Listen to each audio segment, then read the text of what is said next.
President Bongbong Marcos calls out misleading narratives about disputes on the South China Sea, saying that the tension is not just a competition between two powerful countries.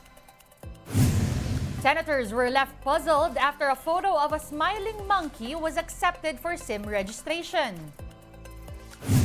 And a Cavite teacher was hired in Harvard University as its first ever Filipino language instructor.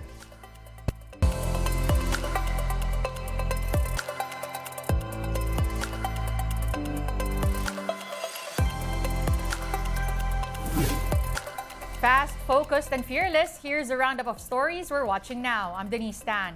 President Bongbong Marcos unequivocally opposes claims that the West Philippine Sea territorial dispute was due to U.S. and China rivalry. During the 43rd ASEAN Summit retreat session, the president maintained that the Philippines is protecting its own sovereignty and the region. Meanwhile, the U.S. is the country's most vocal ally in defending in the territorial dispute.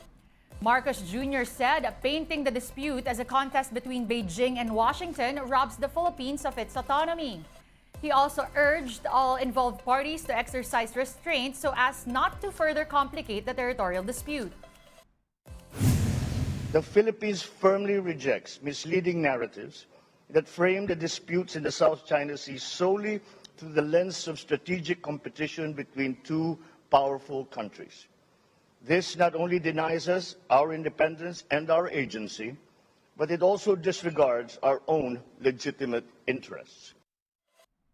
The president also made it clear that the Philippines is seeking to uphold freedom of navigation and overflight in the West Philippine Sea in accordance to international law.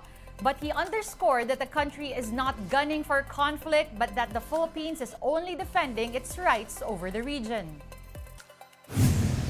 But let me be clear. We do not seek conflict, but it is our duty as citizens and as leaders to always rise to meet any challenge to our sovereignty, to our sovereign rights, and our maritime jurisdictions in the South China Sea. No country would expect any less. No country would do any less. Former President Rodrigo Duterte says he will protest China's recently released 10-line map. While he noted his friendship with China, the former chief executive expressed his disagreement with the map. Duterte considers himself a friend of Chinese President Xi Jinping, but said their relationship will not go beyond the country's national interest. The 10-line map virtually covers the entire South China Sea and territories of other countries as well. Duterte raised some eyebrows when he visited China and met Xi in July, but he assured it was all friendly talk. In other news, vendors seem to be facing challenges in complying with the price ceiling on rice products on the second day of its implementation. Some retailers at the Barangka Market in Mandaluyong admit they cannot follow the price ceiling as they have yet to find suppliers that would sell to them at lower prices. With the implementation of the price ceiling on rice, one group says retailers stand to lose up to 5 pesos per kilo. The Grains Retailers Confederation of the Philippines, or GRECON, says retailers need to sell rice at 50 pesos per kilo to break even. That's above the 45 peso price cap on well-milled rice being imposed under Executive Order 39. GRECON says if retailers sell an average of 20 bags of rice a day at 250 pesos a sack, they would lose 5,000 pesos per day. Yung assurance lang na mayroong tulong yung ating gobyerno, hindi ko masasabi kung sapat. At least mayroon tayong maibigay na tulong sa mga retailers. Alam ko itong price cap na ito, band-aid solution lang ito. Temporary lang ito. Pero ang importante, tingnan natin yung pananaw sa long range na kailangan natin yung long-term solution dito sa agricultural sector nito.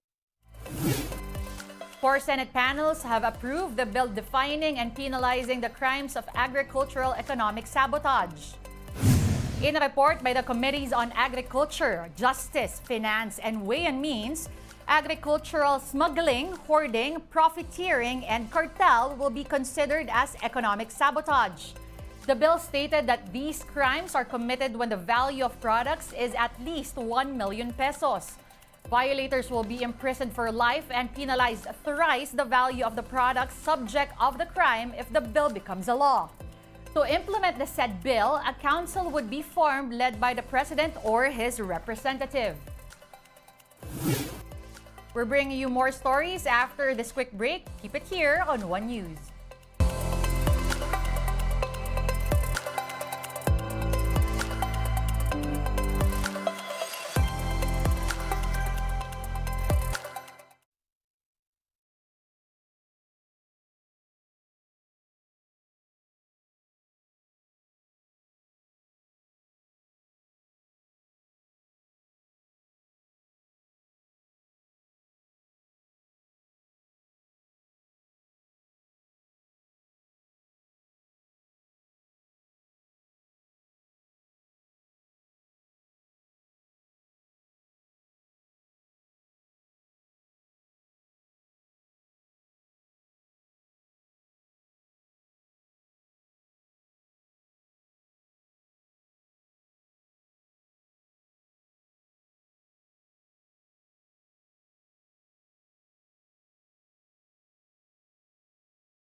Thanks for staying with us here on One News Now. I'm Denise Tan.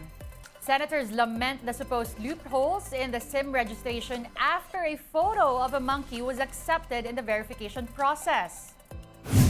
During a Senate hearing, the National Bureau of Investigation had disclosed that the online application system for SIM registration accepted a registrant using a photo of the animal. For its part, Globe Telecom told Radio 5 that companies use optical character recognition or OCR in the verification process. He explained that as long as the details on the application form and the picture on the ID match, it will go through the telco system.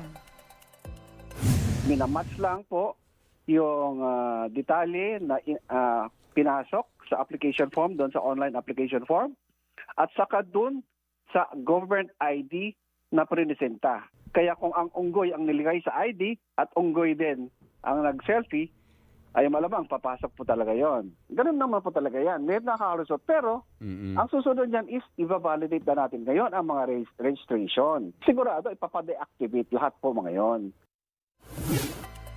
The $3.5 billion Makati Subway project alignment is no longer feasible, according to its developer.